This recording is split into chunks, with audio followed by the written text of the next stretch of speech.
This is the Tan Talk Radio Network. Welcome to Moments of Clarity with Tiffany Werner, licensed mental health counselor in the state of Florida. Moments of Clarity's mission is to educate and end the stigma on mental health through the inspirational stories of our exceptional guests. You can join in the show by calling Tiffany toll-free at 866-826-1340 or on Facebook and Twitter at MOC with Tiffany. Now, here's Tiffany Werner. Hello, and thanks for listening. This is Moments of Clarity. I'm Tiffany Werner. I'm a licensed mental health counselor, and I'm your host. And today I have a special guest. He's a professor at the University of Kentucky, a doctor, a psychologist, and we are going to be discussing self-care and ways of mental health and mental wellness. And I want to welcome back to Moments of Clarity, Dr. David Susman. Hi, Tiffany. How are you? I'm great. Thanks so much for being on the show. I'm very excited to be here. I'm so excited to have you. How are you feeling? I know you were kind of under the weather yesterday. And yeah, I'm a little better than I was yesterday. If I randomly mute myself, it will be because I'm having some coughing or sneezing fit. We actually have a cough button here. Oh, okay. That's what I need. Let's see if it works. No, I guess that works from the radio, not Facebook too. Anyway, so... Yeah, of course, and I'm sorry that you're not feeling your best and under the weather, but we're going to be discussing self-care and mental health tips. And so, tell us a little bit about how you became a psychologist and how you got to where you are today. Yeah, so I started out like many college students do. I was a psychology major, and that sort of piqued my interest in the field. Mm-hmm. And so then I decided to get some further education and training. And long story short, quite a few years later, I became a clinical psychologist. And takes a while, doesn't it? Yes. Yeah, it was funny. I went to my 10-year high school reunion, and all my friends were, had been employed for years, and I was still in school. So they said, "What's up with that?" But anyway, so I worked for a long number of years in inpatient psychiatric treatment in a public psychiatric hospital, and I did that for a long time, and also did some teaching at the university. On a part-time basis, and then about 3 years ago, I shifted over to a full-time academic position here at the University of Kentucky. Mm. Go Wildcats! Yes, go Wildcats! I don't want to get into all the rivalries. But yeah, go I'm Wildcats. not. In fact, I went on your behalf. We'll leave that out of that. But, yeah. The University of Kentucky. That's great, though. I mean, not only passing on the knowledge to a bunch of students and being at a level where you can actually raise awareness and teach about mental health in a professional setting like that. That's awesome. It's amazing. Yeah, I love it. Working with students, they're so bright and so motivated, and they want to learn. And I feel like they're the next generation as far as our mental health care, and it's just very rewarding working with them. Mm-hmm. I taught as an adjunct professor at Edison State College for a few years and taught psychology and human growth and development. And I loved it. I really did. It was more on Saturdays, and I didn't like teaching human growth and development as much as psychology, but I definitely liked teaching about psychology. Yeah, fun stuff. So what else have you been passionate about? Another thing I always like to talk just a little bit about is just advocacy, and that's something I've been into for a while. I like to try to help promote better mental health care, and sometimes we do that through legislative advocacy, and we go talk to our state and federal legislators, and we try to get laws passed to improve mental health care and access to care, and so that's something I've been involved in for a long time. I think another form of advocacy is just doing community education and outreach. Mm-hmm. And so I try to get involved in different ways to do a lot of that kind of stuff in the community. Social media has been another avenue that I've gotten into in recent years, and have tried to just, get the word out about more mental health awareness through a lot of different social media channels. So there's a lot of ways you can do advocacy. Yeah, do you find that maybe sometimes the word advocate is loosely used among people on social media? Yeah. And you can also get into, like, there's advocates and there's activists and there's allies and there's all kinds of, sort of similar terminology. Mm-hmm. But when I think of advocacy, I think of it as either speaking up for someone who doesn't have a voice or sort of helping someone to speak with their own voice. And so, sometimes you're doing some of both, but, I think of it as just like helping people get their voice heard. Mm-hmm. Absolutely. And sometimes I think when I say that there's some people that use it loosely, I don't think that they look at it like that. Maybe not. That maybe they just feel that they relate and can be more toxic than helpful at times.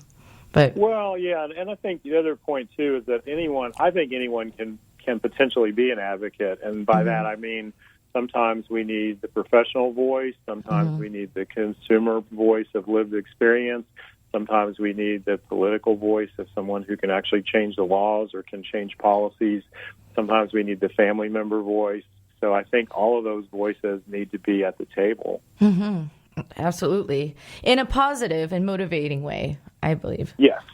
Where it's helpful. Compromise is the way to go. Collaboration, compromise. We don't want to be fighting so much that we lose sight of what our goal is. Precisely. I couldn't agree more. So when we're talking about self-care as well. Yeah, self-care. They say you got to start with yourself. It's like the thing about when the oxygen mask comes down in the airplane, you got to put it on yourself first, right, before you take care of those around you, because otherwise you're going to be in worse trouble. Otherwise, everyone's going, ah! Yeah. Yeah. Exactly. It's not always easy to remember to put the mask on ourselves, especially before children or loved ones or family or others in need. Especially if that's right, because I think everybody in some way is stressed and is stretched thin, and if we're not taking care of our kids, we're taking care of perhaps our parents, or we're taking care of loved ones, or we're taking care of almost anybody but ourselves. And so part of self-care is remembering that we have to take that time for ourselves to keep ourselves healthy. I know. I kind of forget to do that at times. I find myself getting sick or worn out or stretched thin for sure.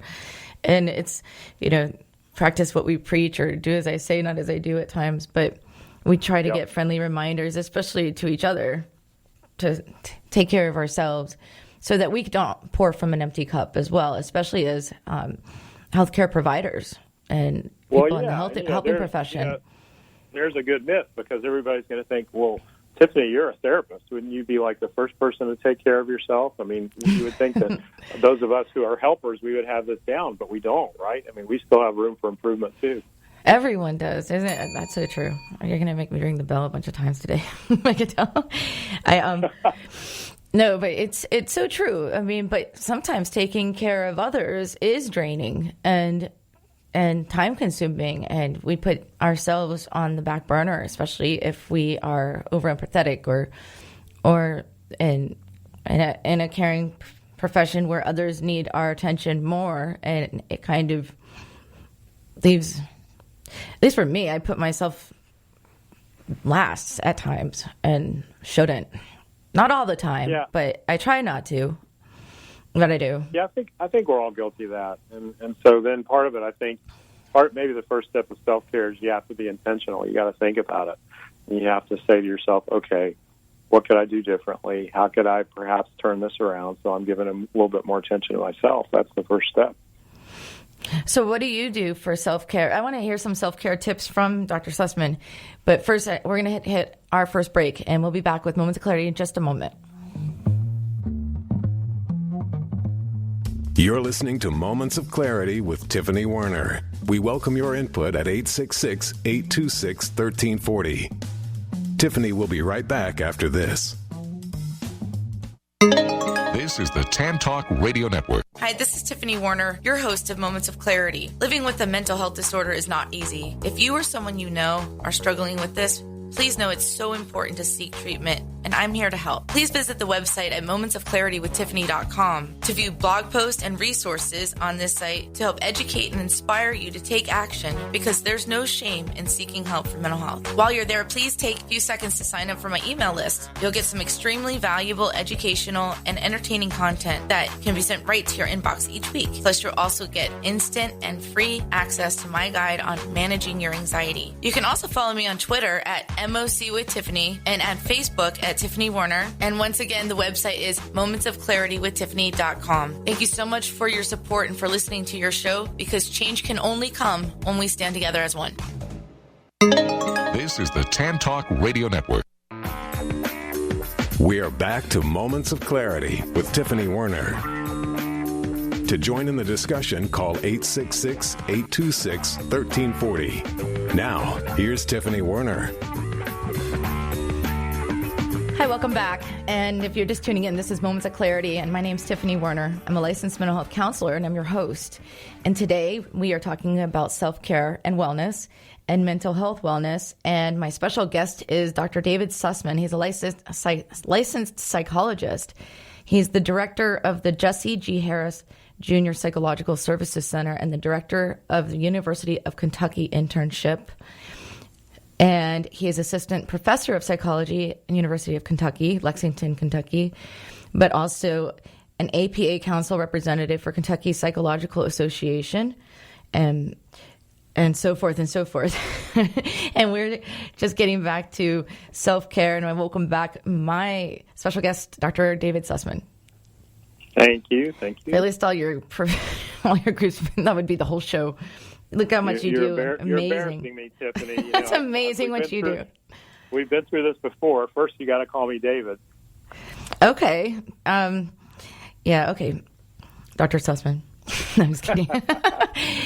Thank you. Okay, I'll call you David. But on the radio show, we have been through this before. I like people to remember that we're talking to a licensed psychologist as well. So, and on that note, I welcome callers to call in. And if you have any questions, mental health questions, you got two licensed professionals here, any mental health wellness questions, or to join our conversation. And it's 866-826-1340. 866-826-1340. And join the live discussion, ask questions or comments, or how do you self-care? How do you take care of yourself? We'd like to know. And because apparently we need other resources too sometimes. Dr. David Susman, he's so nice and humble. It's great. Like, that just shows your personality, that you don't require people to call you doctor. It's humble. Yeah, my dad was a eye doctor, an optometrist, and so he was Dr. Susman to me. I was not Dr. Susman. Well, you are now. But okay, so self-care tips. Yeah. What are some ways that you tell others, at least, what that is helpful in self-care and mental wellness?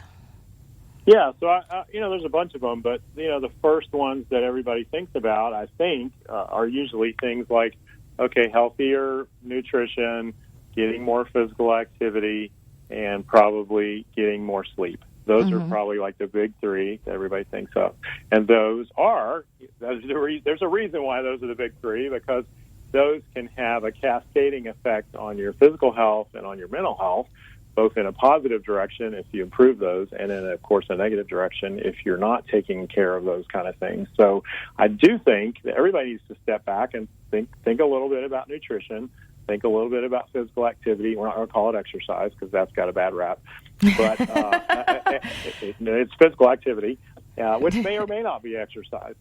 So, and then the last one is, if you can get a good night's sleep, that's going to really transform how you feel.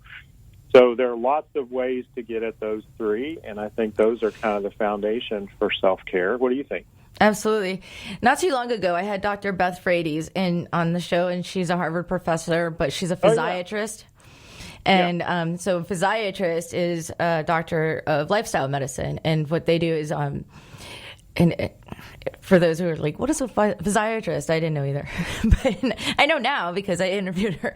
No, she talks about lifestyle medicine. So if we're prone to something like heart attack or stroke or diabetes or things because of our genetics down